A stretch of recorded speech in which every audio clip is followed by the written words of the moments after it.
Moi, ce qui me fait très peur, c'est, honnêtement, c'est le retour de la Turquie. Ouais. Comme puissance militaire dominante en Europe. Rien n'est inéluctable, mais si on continue avec les gars qu'on a mis là depuis 25 ou 30 ans, si la Turquie redevient la Turquie, il y a Solzhenitsyn un jour, on lui a posé la question, il a dit quelle sera la prochaine guerre? Il a dit ça se passera à la frontière de la Turquie et de la Chine. Et c'était une phrase extraordinaire parce que si vous regardez la Turquie et que vous regardez tous les peuples qui sont au nord de l'Himalaya là-dedans, ce sont tous des turcophones. Oui, tout ce qui est Kazakhstan, Kirghizistan, Turkménistan... Tout ça, ce sont des turcophones. C'est-à-dire que un leader charismatique qui voudrait recréer l'empire turc-mongol, hein, il partirait, ça irait juste à la frontière chinoise. Et tout ça, ce serait la Turquie. Mais d'ailleurs, c'est ce que pense... Si oui. C'est ce que pense aussi Philippe Fabry d'ailleurs. Il pense que l'Empire turc, s'il devait avoir lieu après cette guerre en Ukraine, ce serait sur une zone très étendue comme ça. Et effectivement, c'est des pays très bizarres, qui n'ont pas vraiment d'identité propre, qui sont souvent des pétromonarchies. Enfin, c'est qui sont des Turcs. Et donc moi, ce qui me fait très peur, c'est honnêtement, si je devais réfléchir en termes militaires, c'est le retour de la Turquie. Ouais. Comme puissance militaire dominante en Europe. Ouais. Et avec concomitamment sa sortie de l'OTAN. Ouais. Et ben, il se passe à ce moment-là un phénomène intéressant, c'est que vous regardez la carte, il n'y a que ça qui compte. Hein. Vous regardez la carte, si la Turquie sort de l'OTAN, bon, hypothèse d'école, et si elle s'allie, mettons, avec la Russie, comme ça, pendant quelques temps au moins, ben, les bateaux américains peuvent plus pénétrer en mer Noire. Ouais. Ils contrôlent le Bosphore. Et donc les barrières tarifaires, etc., pour tous ceux qui veulent arriver derrière. Et si l'Arabie Saoudite rejoint, mettons, allez, le camp de la Turquie, parce que ce sont des sunnites. Hein.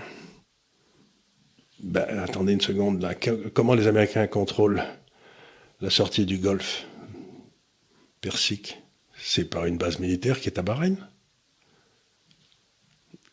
Et à ce moment-là, ben, si les Bahreïtis ou Bahreïnis et les sunnites disent, ben, finalement, votre base militaire, vous la mettez où je pense, vous sortez, il leur explique Diego Garcia, qui est là-haut en haut à droite, vous savez, dans le milieu de l'océan Indien, au-dessus de... Ouais. Et ça veut dire que d'un seul coup, les routes du pétrole sont bloquées. Et qu'est-ce qu'on fait? Bah, bonne question. Donc, on a suivi et il n'y a pas un de ces gars qui se fera la moindre attention au CO2. Hein. Ça, je peux vous assurer, s'il y a un truc qui les fait rigoler, c'est l'histoire du CO2, ça. Donc, ça veut dire qu'ils s'industrialisent à mort, et nous, on sera en train de chasser des papillons. Ouais. Donc, tout ça, mais vous avez l'impression qu'on est sorti de la réalité en Europe. On est dans un monde, on vit en Europe dans un monde qui n'existe pas. Est-ce que vous croyez à ce dicton qui dit que les hommes forts créent des temps doux, qui créent des hommes faibles, qui créent des temps durs, qui créent des hommes forts? Mais ça, c'est le retour de l'histoire, c'est balancer l'histoire. Mais vous avez eu des tas de cas où il y a eu des hommes faibles et où le pays a disparu. Hein. Oui, parfois il n'y a pas de retour. Oui. Parfois il n'y a pas de retour. Les temps doux créent des hommes faibles, et puis les hommes faibles, ben, ils créent le fait que le pays soit plus là, quoi. Il y en a pas, voilà. Donc l'idée que on va se retrouver des gars qui, étant au combat, vont être capables de reprendre le pays en main est une idée intéressante, mais parfois elle n'a pas lieu.